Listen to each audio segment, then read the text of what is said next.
Welcome everyone to the Okayama University Japan Times SDGs Virtual Global Circuit Academic Seminar organized by the Institute of Global Human Resource Development. I am Dr. Nobuyuki Kambara, Professor of the Institute, and I'll be your host tonight. Each webinar in this series covers various topics related to Japanese culture or the UN Sustainable Development Goals, and sometimes both. There is a broad range of topics which we hope will appeal to a wider audience and generate new ways of thinking and discussion. Since we are online, there is a possibility of technical difficulties.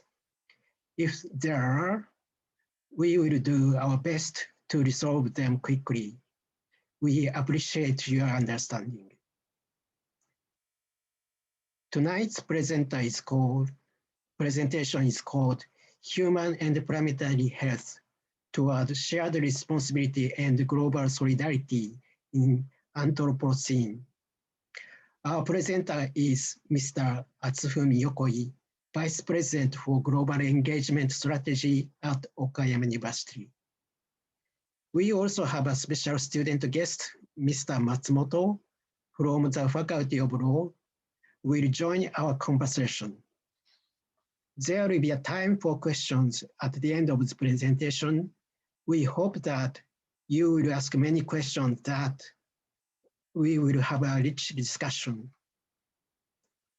Let me address a couple of technical issues. To ask your questions, please use your chat function in Zoom. Please be aware that there is also a function called Q&A.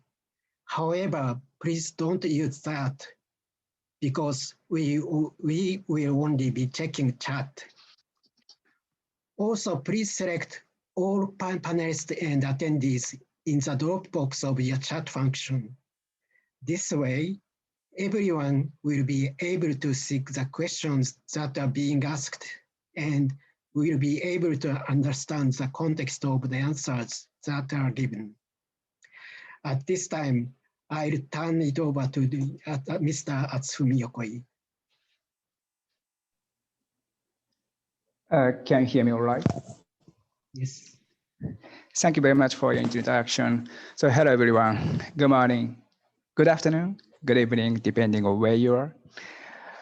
Thank you so much for organizing this event. So I want to acknowledge all of you in front of screen who come from different contexts, cultures, and languages. And so it's such a pleasure to be part of the presence of distinguished lecturers from all over the world. Well, can I share my screen, by the way? Yes, you can. Mm-hmm. Can you see my screen? Yes. Mm-hmm. All right.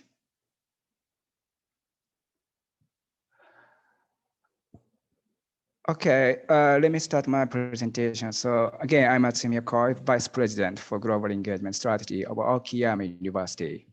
And also I work for UNESCO as UNESCO Chairholder in Research and Education for Sustainable Development. And also as Charter International Council member at ECI, as Charter International, located at United Nations mandated University for Peace. Well, again, thank you very much for attending this presentation.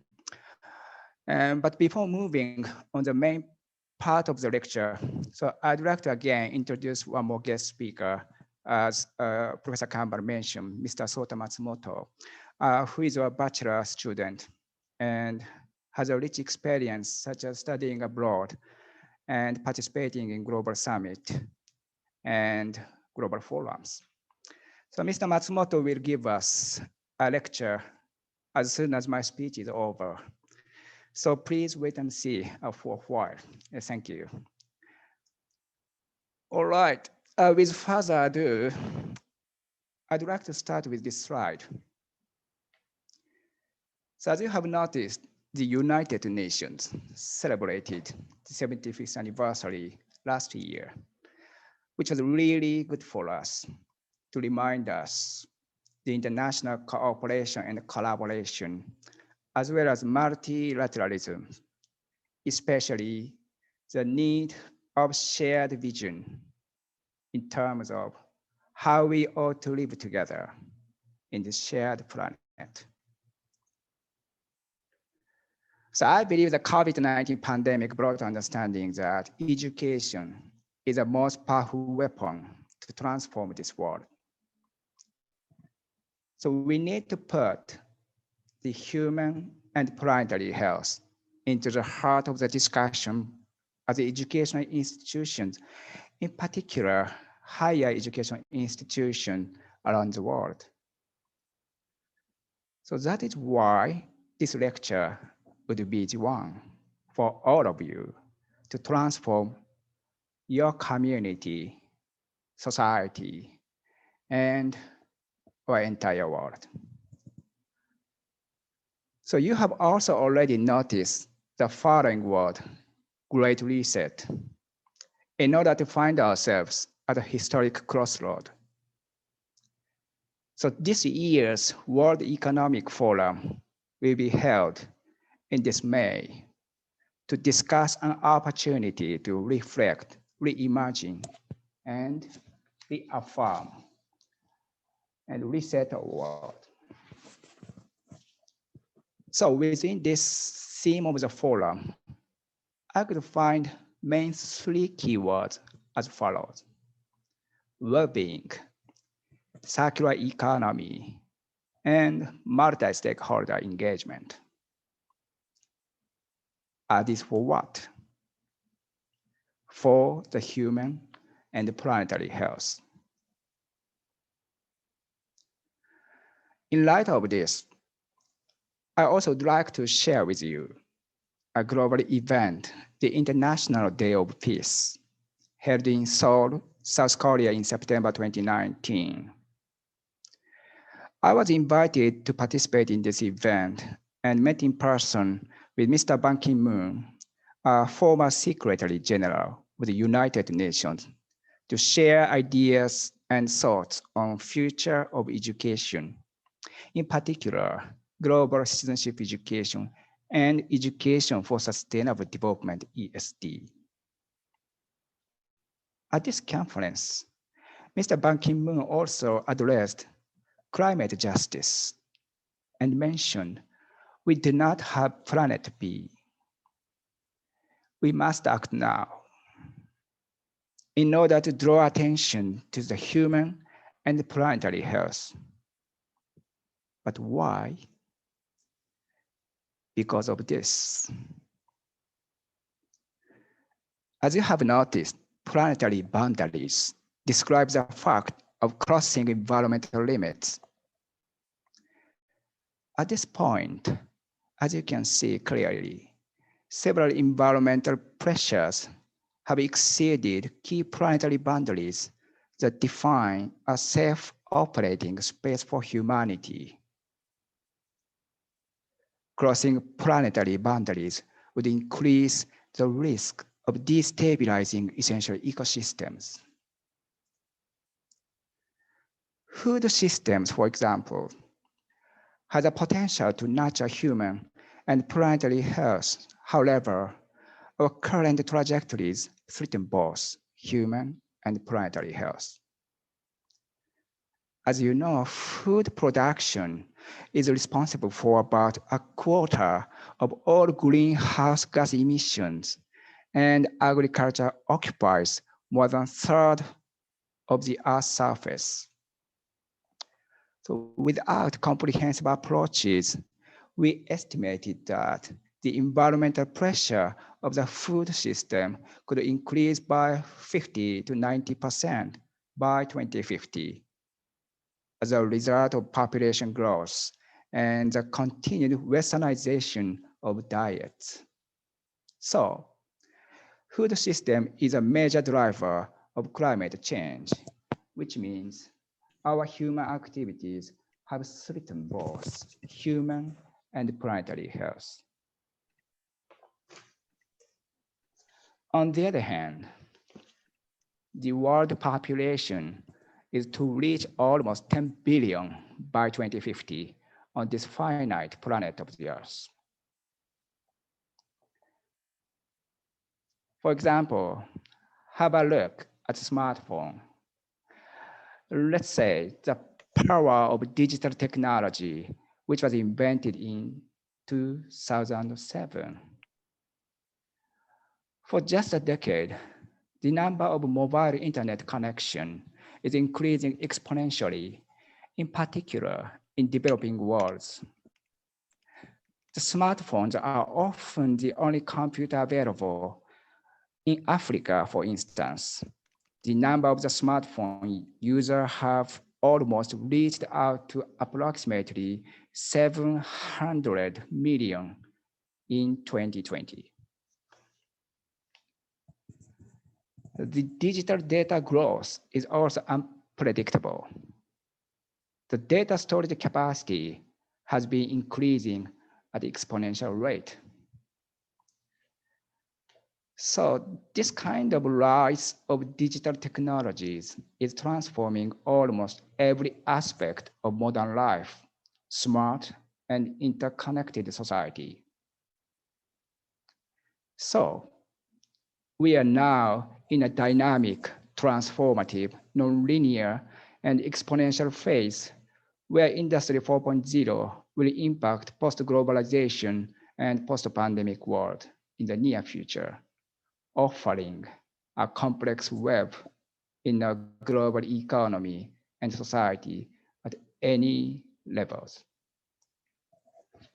In this regard, we must put the human and planetary health as the heart of the discussion point of global engagement strategy, in particular in the post-pandemic world. But how should we do? We need strategies to take actions in a multi-stakeholder partnership manner. But before taking actions, we need to consider the foundation and principle for people and planet in the era of Anthropocene, where humans are the largest drivers of change on the planet. Well, according to Professor Norichika Kanie at Keio University, Japan, the concept of sustainable development should adapt to the reality in the Anthropocene. So as you can see, 3 pillars have been the concept in the past, which means environment, society, and economy. However, now we have to move on to integration among 3 pillars. Furthermore, we should keep in mind that integration will also need implications for global governance. As you can see, from the perspective of global governance and global engagement, I believe that planetary ethics and principles would be indispensable to co-create planetary shared value by using the Sustainable Development Goals, SDGs. As you have noticed, we have been forced to recognize that its law of nature clearly dictates the basic conditions of the world and the evolution of all living things. As the Earth Charter International Council member, I'd like to share with you the 40th General Conference of UNESCO in 2019, adopting a resolution that reaffirmed the importance of the Earth Charter as an ethical framework for sustainable development. The Earth Charter is a universal declaration of the human responsibility to one another, to the greater community of life, and to the future generations, founded on the recognition that we are one human family and one Earth community with a common destiny. So it is the emerging global consciousness and planetary ethic that finds articulation in intergovernmental and civil society declarations like the Charter of the United Nations, the Universal Declaration of Human Rights, and the Earth Charter. These three shared ideas and values in these declarations form the core of the common faith for the Earth-centered and people-centered ethics that view caring for us and caring for people as two interrelated aspects of one great task. So in order to accelerate open innovation and social implementation, we need to drive a change with mindset for people, organizations, companies, and governments by promoting science, technology, and innovation for SDGs and education for sustainable development. So let me introduce the Earth Charter very briefly. So the Earth Charter is a planetary shared ethics and principles, as I mentioned before, which was adopted in 2000, just in 2000. The origin is a Brundtland Commission, as you noticed, in 1987. Actually, this is a new charter or universal declaration on environmental development. And after that, so Maurice Strong, who was also chairperson of United Nations conference in 1992 in Rio de Janeiro in Brazil, and also Mikhail Gorbachev, as you know, who is also former president of Russia, relaunched Earth Charter. And then finally, the Earth Charter was launched in 2000, together with Queen Beatrix of the Netherlands and also Prime Minister Rubens of the Netherlands.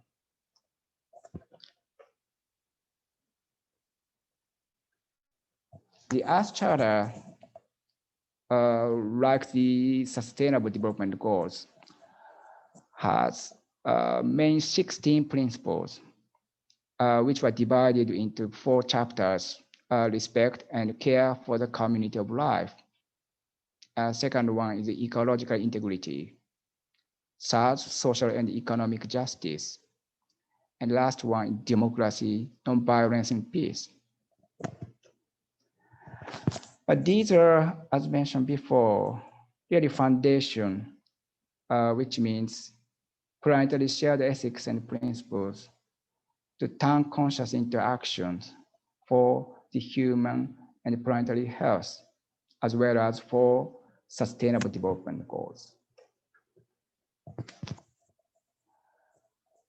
Well, so with these foundation and principles, we could find the following strategy to take action for well-being of all forms of life on the Earth.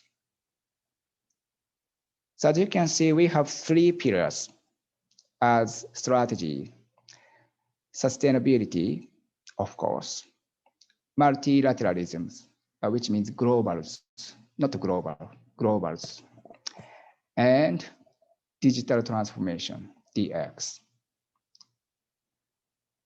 The core of this strategy is purpose, not the money, or not the business as usual. So in other words, engagement and emotional intelligence would be the key for organization behaviors and organization change to drive the purpose-driven sustainability innovation. All right, from this slide, from this point of view, please let me say a few words on the latest activities in terms of sustainable and inclusive internationalization at Okayama University. So first of all, Okayama University is one of the leading national comprehensive university with a 150-year history.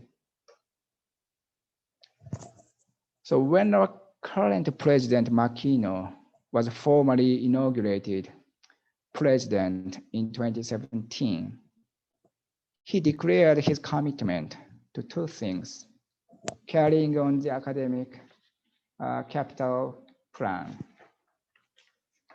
with establishing mutual relationships between the university and the region, and creating a socially engaged academic center with achieving the sustainable development goals.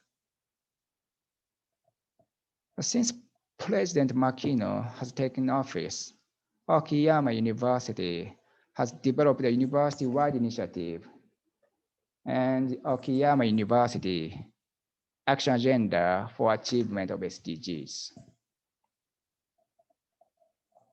At our 70th anniversary in 2019, Okayama University made the decision to launch the implementation of SDG university management in order to pursue sustainability and well-being of all.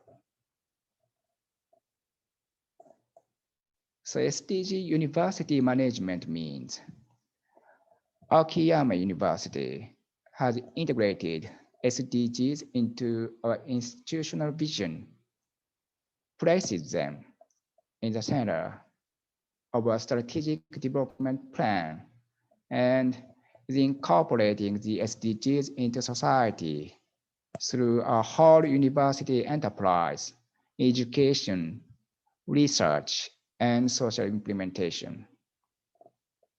In other words, we aim to earn trust from various stakeholders in larger society by utilizing our university resources of academic knowledge and wisdom, following a four-step process: backcasting, outside-in, open innovation, and social implementation. In addition to this move by Okayama University management, so we have created a new executive leadership position, the Vice President for Global Engagement Strategy. So I was also appointed as the very first Vice President, as well as the UNESCO Chairholder in Research Education for Sustainable Development, to drive global engagement strategy at Okayama University. So please let me say a few words on the history and legacy of the UNESCO chair at Okayama University. So Okayama region has been recognized as one of the most popular destinations for those who are passionate with education for sustainable development around the world. Okayama is the very first regional center of expertise on ESD across the world, which was approved by United Nations University in 2005.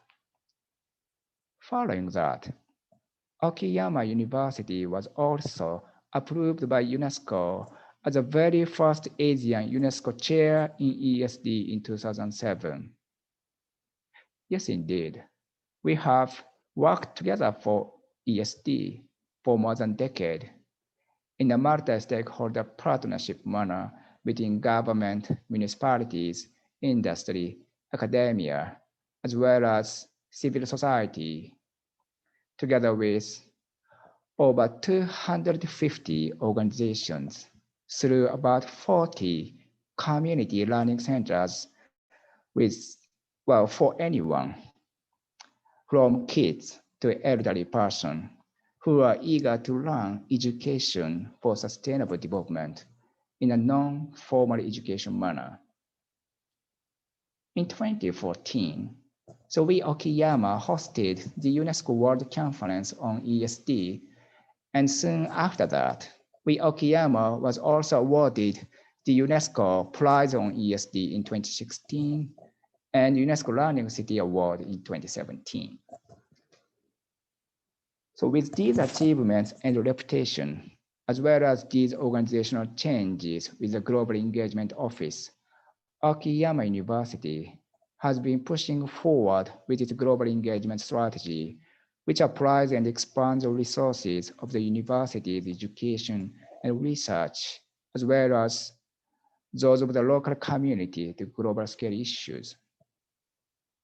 So all of this is accomplished in direct collaboration with various stakeholders, including international organizations such as UNESCO, UNCTAD, and US Department of State, and also Australia International. In recent years, global engagement that is responsible, meaningful, and provides mutual benefits through collaboration with the entire world has been promoted at universities worldwide. Well, I would say this strategy aims to make the strengths and characteristics of the university and to drive the university as a global gateway to the region. Well, very quickly, let me share our latest activities accordingly at Okayama University. So as you can see, this is our first RCE thematic conference toward achieving the SDGs, co-hosted by United Nations University and also RC Okayama and Okayama City and Okayama University. This is the very first conference on education for sustainable development towards the United Nations Sustainable Development Goals in 2017. Soon after finishing the conference, so December 2017, Okayama University was awarded the very first Japan SDGs Award, particularly special prize of this award from the government of Japan. Actually, this is, the Prime Minister's office. So far, Okayama University has been still only national university in Japan with such a governmental award in terms of United Nations Sustainable Development Goals. And after this award, our Okayama region, in particular, Okayama City, was also selected by the government of Japan, one of the SDGs future cities. In other words, so Okayama University and Okayama City were really one of the leading regions and also institutions to reach the United Nations Sustainable Development Goals across the country of Japan. And after this event, so we, Okayama University, was also invited by United Nations, UNDP, together with the government of Japan to deliver a speech, our latest activities in terms of sustainable development goals. And also in 2019, so Okayama University was also invited by United Nations high-level political forum on sustainable development goals, which was held in United Nations headquarters in New York in July 2019. So at this global United Nations event, we Okayama University delivered a speech in terms of education for sustainable development for 2030 as UNESCO Chair in Education for Sustainable Development. And this is really one of the flagship brand new project of Okayama University, co-organized US Department of State. This program is inviting 25 selected students selected by US Department of State across the United States.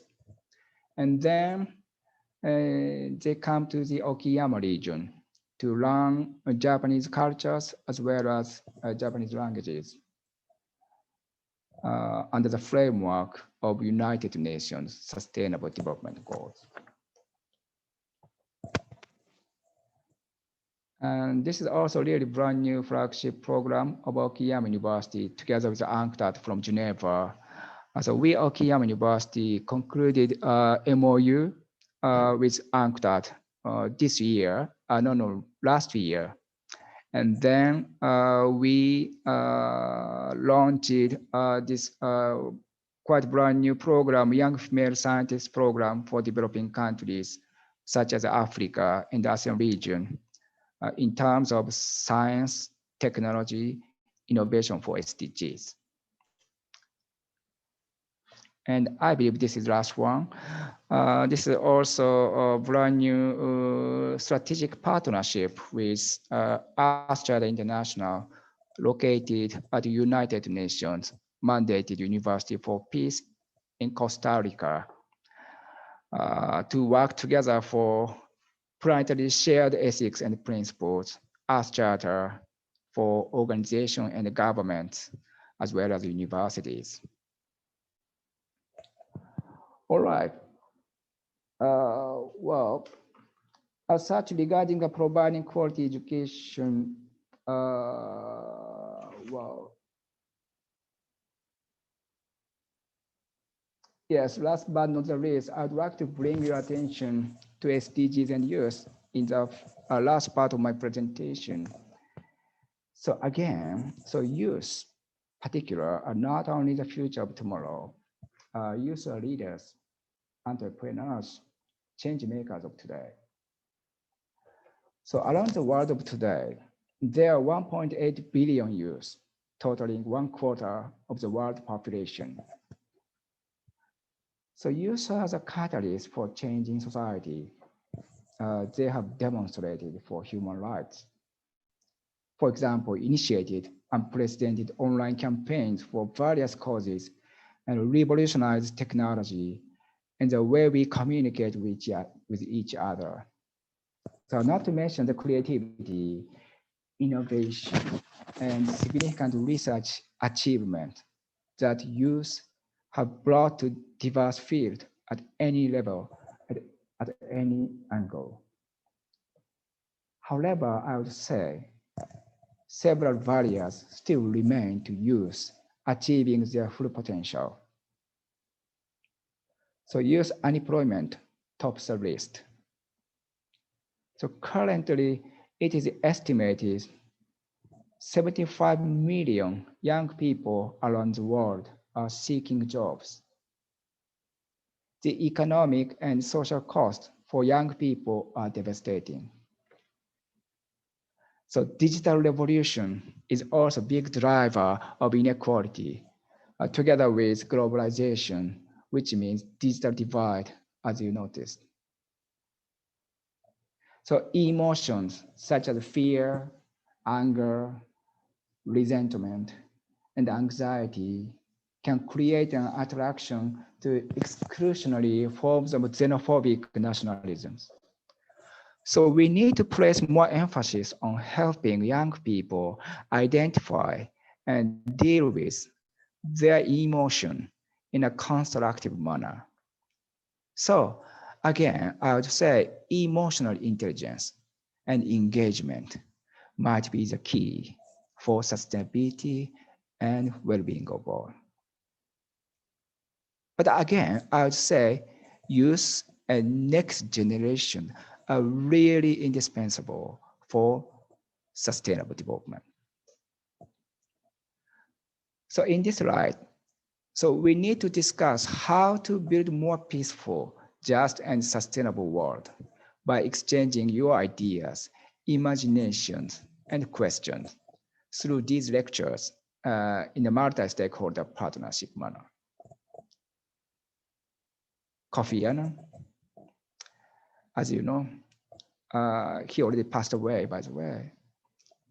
But we need to discuss, well, you know, you were never too young to lead. So let's bring in the next generation. So this is really important to think about sustainable future together with next generation. So in light of well, youth and SDGs, so this is a final part of my presentation. I'd like to introduce very quickly a global movement and event, One Young World, which is recognized as Young Davos. As you might know, the One Young World Summit, launched as a World Economic Forum in 2009, is the largest youth summit, which brings next-gen leaders from over 190 countries.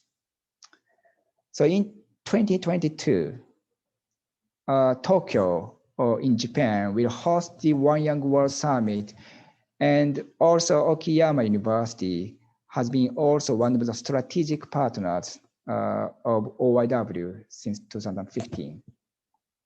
So I really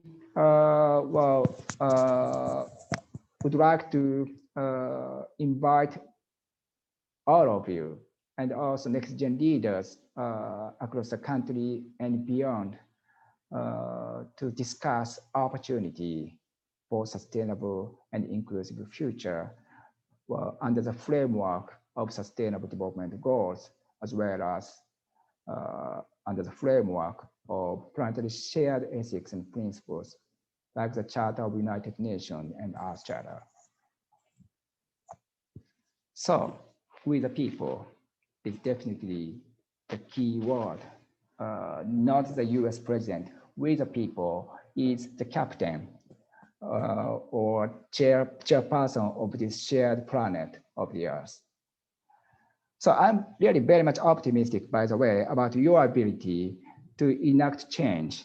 So let's get started to tell your stories, voice your concerns, pose questions, and share your unique perspectives and imaginations to advance the United Nations Sustainable Development Goals and Earth Charter for the sustainable future. All right, so let me stop here, by the way. So once again, thank you very much all for joining us at my presentation. And thank you so much all indeed. So as I mentioned before, from now, our student, Mr. Matsumoto, will give you a great, inspiring presentation, I believe. So the stage is yours. Thank you very much.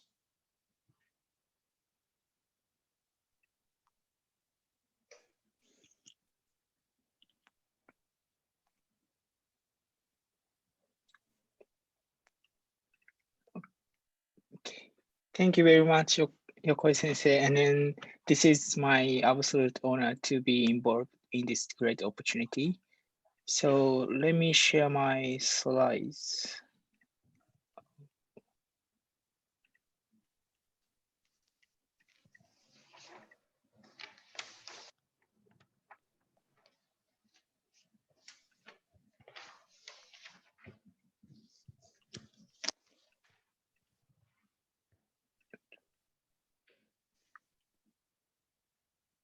Can you see these slides?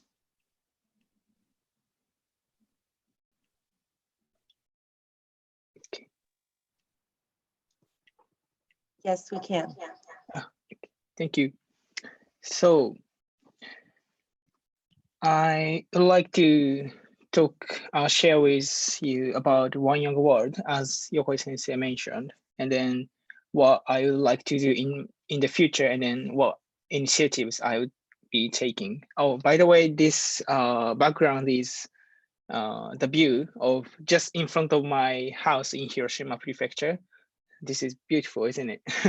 So let me start my presentation. So about One Young World, this is like pretty much all Yokoi Sensei mentioned just before, so I will skip this slide. And then, so I participated One Young World 2019 in London, and then one of the Japanese delegates. And then at the One Young World, I have put myself into most diverse and motivating and overwhelming situation ever. And then more than 2,000 delegates from all over the world and magnificent leaders have given us speech, and then how to address many global issues from perspective of SDGs. And bearing the huge impact input at the One Young World with global delegates and then speakers. So I would like to share two inspirations I got at One Young World. So one is we don't have to be the same.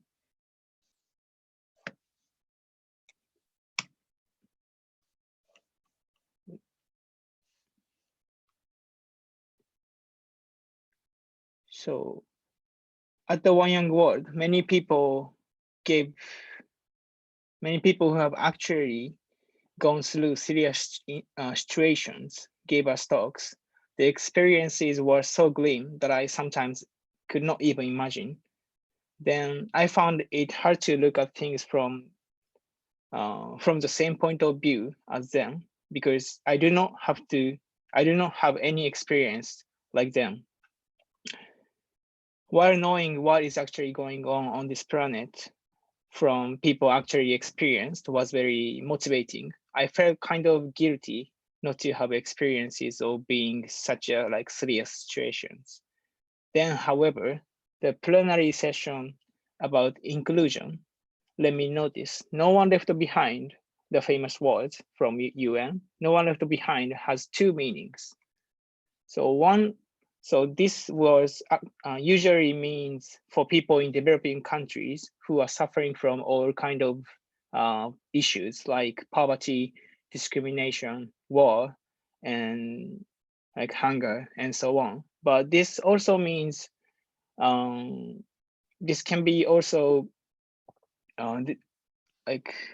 people who are mainly in developed country, and then how to include people who can live their life happily without caring global issues and SDGs. So no one left behind could mean how we can include people in those situations. So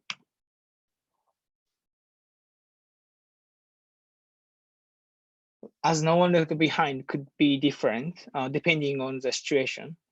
Wherever you are, whatever your situation is, there is only we can do, and then towards the goal, we do not have to be the same, but we can do what we can do. And then second is SDGs is not a word, and it's a mindset. In other words, it is mind of taking care of others, and then the society, and also the us. In Japan, there is the word sampo yoshi from Omishonin. It's like caring. So it is, of course, the business is for us and then for the customers, but it also for society. And then SDGs is also verbalized mind of taking care of others, society, environment, and then accepting new changes and then trying new things. So the good is that all kind of people from scientist to lawyer and then any kind of specialist could gather under the mind of SDGs, and then we can go towards the goal. But SDGs is not perfect, because as you see the slide, there are 17 goals, but this doesn't include all issues around the world. So it does not all cover issues in the world. For example, cultural conservation and animal protection as such. Also, we have to think it is only until 2030, and then we have to think after 2013 what targets we are seeking, and then what we need to learn the mind of SDGs, not word of SDGs. And then so after One Young World, and then after getting many inspirations at there, I tried and then still trying two initiatives at Okayama University. First is water supply machine. Although I am using my water bottle when I go to university, but it always running out. and then I often buy like pet bottle, plastic teas or waters at the store. But we, me and SDGs ambassador at Okayama University are trying to install the water supply machine at library and then some places at the university. But this is not completed, partly because of the COVID-19, but we are still trying to install them. And then second is reuse center. We are trying to establish reuse and then recycle center at Okayama University. Because thousands of students get into university and then graduate from university every year. And then, for example, furniture, books, and then bicycles getting throwing away every year, like thousands of, or sometimes 10,000 of bicycles, and then more books are throwing away every year. And then new students have to buy bicycle and then furniture and books and so on.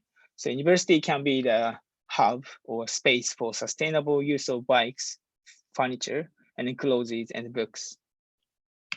So these two have a point in common. So this is like, I would like to care how to include the people who don't have to take care about SDGs. So we have to get incentives for them to get involved.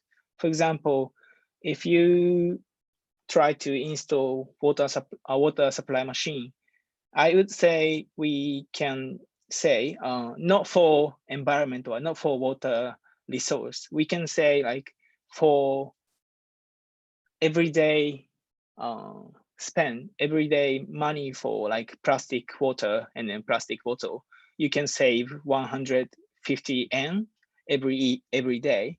It could be, it could help to include many people who don't care about like SDGs or environment. Of course, it is important to say we have to care for environment, but in order to include many people, we can say like for everyday spending. Also, this has great incentive for new students and then also graduating students to throw away their books and bicycles for free. And then for new students, they can get bicycles and books for free. So this has great incentives as well. And then in addition, I will start my career at international cooperation sector from this spring. So I would like to think how Japanese social issues such as regional revitalization and the aging society, and then also how can I contribute to solving the problem in developing countries. And then I would like to taking like problems in Japan and then as a developed country into international cooperation, and then seek interactive and fair relationship in international cooperation sector as well. So thank you very much. If you have any question, I'd be more than happy to accept. Thank you. Thank you very much, Matsumoto-san. Now, we'd like to take a question in the discussion period. And at this moment, I'll turn over Judy Sensei for leading the discussion. Judy-san, よろしくお願いします。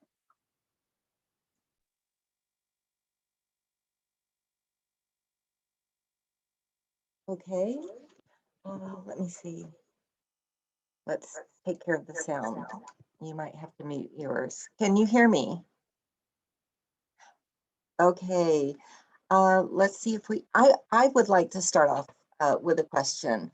Matsumoto-san, I was really moved by the revelation that you shared, that you had, that leave no one behind could also mean including people from developed countries who really don't think about coming from hard situations or maybe even dealing with the SDGs all that much. I think this is a very important concept.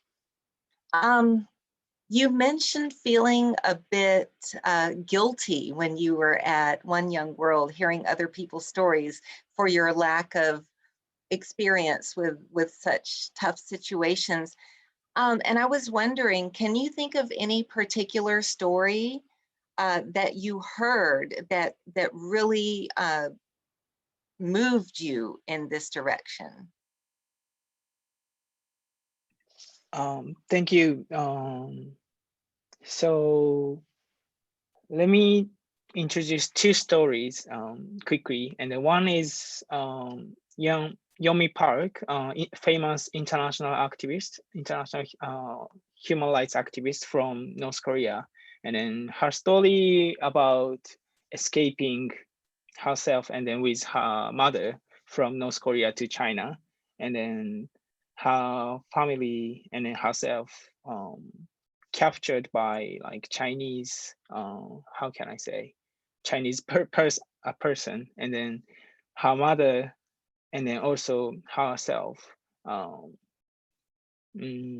exploited, also sexually as well by him. And then from the experience, she is now trying to tell the story and then inspire many people around the world. So this is like very shocking, of course, but also inspiring for me. And then one more story was from Africa, and then from the story in Nigeria. And then the speaker had the brother, and then they were in school as usual, and then a terrorist attacked their school, and then the speaker's brother was killed in front of him by the terrorist. And then surprisingly, the guy then, like, of course he was shocked, and then but he recovered, and then he has been trying to change the education to change the situation he faced, because he thought if the country has enough education, the society would change, and then terrorist attack would never be happen. So he is now trying to educational revolution in his country. So I was like I was amazed by his perspective, because he suffered a very serious situation, but he changed the grave or the shock into his energy and the motivation. So, but I also, so it is, I felt guilty because I was trying to see the things from the same point of view, but I noticed we don't have to see the thing from the same point of view. We can see the things from different point of view, and then we can do what we can do. So but these two stories were very inspiring for me. Hey, thank you for that. And I also like your, I like what you said, we can do what we can do. I think sometimes we think that we have to do something big, but we all just need to do what we can do. That's very inspiring. So to the attendees, if you have any questions, please ask in the chat box down at the bottom, and also please remember to set your settings to all panelists and attendees so that we can see all of your questions, so that everyone can see. So please welcome your questions.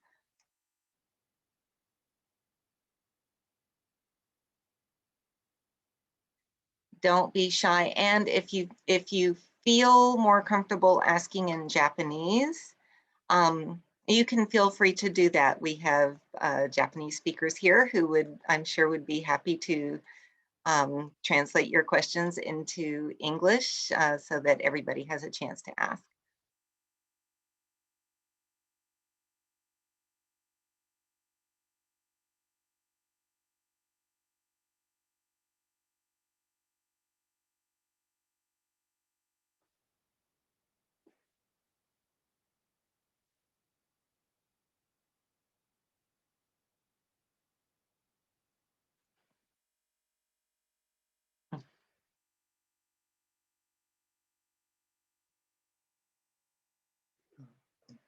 Oh, okay. Okay, so are we able to turn on the, okay, we're going to turn on the voice, and we have a question from Tom Fast, and we're going to allow him to speak if you'd like to just say your question. Hello. Hi. It's not really a question, it's just a comment. I'm here at Notre Dame Seishin University, very close to Okadai, and we're doing our own SDG projects here. We've done a lot with gender equality, for example, and I'm sure our students would love to collaborate with Okadai students next year, if that's possible. If it is, I've got my email there in the chat message, and feel free to contact me and I can connect students at Seishin with Okadai. But I'm very excited with what Okadai is doing, and I think it's really great that we have such a strong SDG presence here in Okayama. I think that's really wonderful. So thank you very much. Thank you. Yes, it's always great to get collaboration. And also, Shirai-san, Itsuzuki-san, you can talk now. In Japanese, it's fine.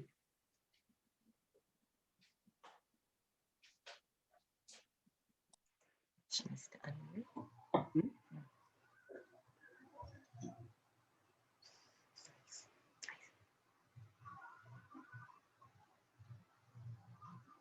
Do you have any comment?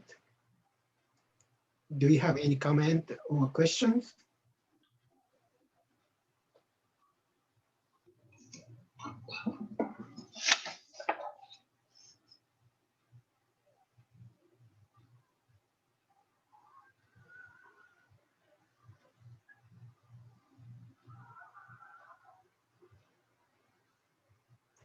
Mhm.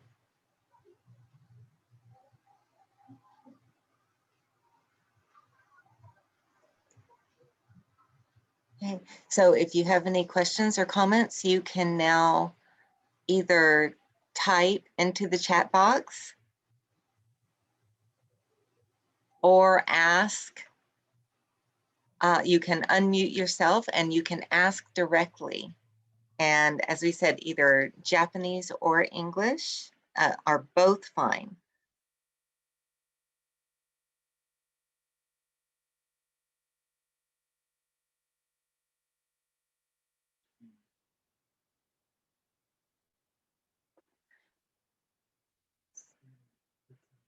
Okay. So Matsumoto-san, how did you get involved in the One Young World?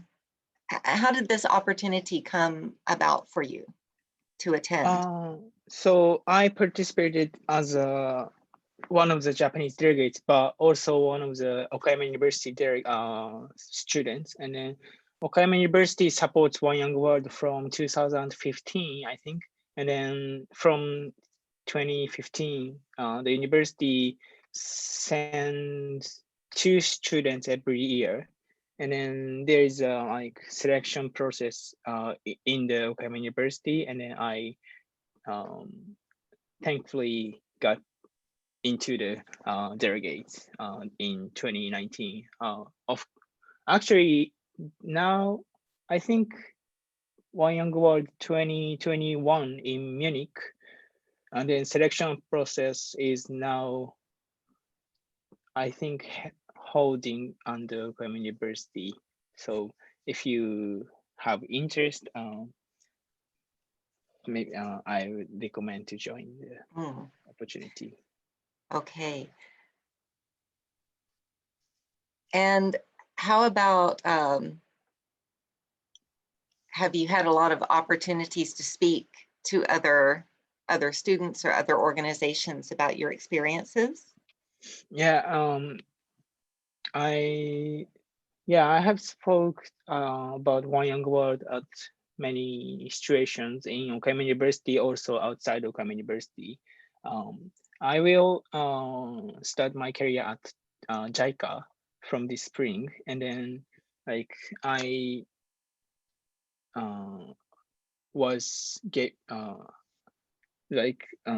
I talked about One Young World experience about at JICA's events as well. So it is very good experience for me.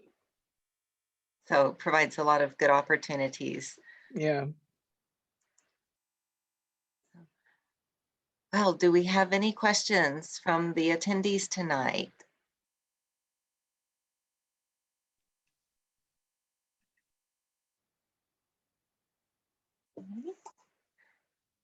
And